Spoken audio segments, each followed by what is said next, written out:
ایک بزرگ کی اپنی اولاد کو نصیحت: اللہ کے سوا کسی سے نہ ڈرنا، دنیا حاصل کرنے کی کوشش نہ کرنا، جو چیز تم سے چھین لی جائے اس کا غم مت کرنا، ہمیشہ حق اور صداقت کو ملحوظ رکھنا، یتیم بچوں، بیوہ عورتوں اور مظلوم مردوں پر ہر مظلوم کی حمایت کرنا اور ظالم کو ظلم سے روکنا، اپنی آخرت کی فکر کرنا اور احکام اسلام پر عمل پیرا رہنا، ہمیشہ نماز کو وقت پر ادا کرنا، زکوٰۃ نہایت اہتمام سے ادا کرنا، لوگوں کے عیبوں پر چشم پوشی کرنا، غصے کو ضبط کرنے کی کوشش کرتے رہنا، اپنے رشتہ داروں سے احسن سلوک کرنا،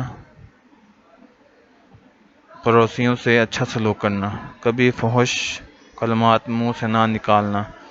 لوگوں کو برے کاموں سے روکنا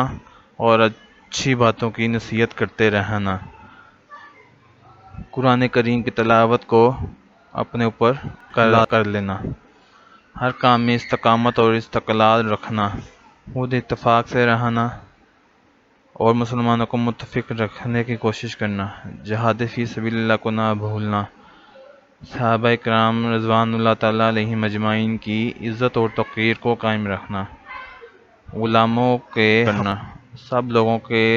ساتھ باکشادہ پیشانی اور اخلاق کے ساتھ پیش آنا، کبھی کسی مسلمان کو امداد و اعانت سے منہ نہ موڑنا، مسلمان فقراء اور مساکین کا ہمیشہ خادم رہنا، یعنی ان کی مدد کرتے رہنا اور مدد کر کے احسان نہ جتلانا۔ جزاک اللہ خیر۔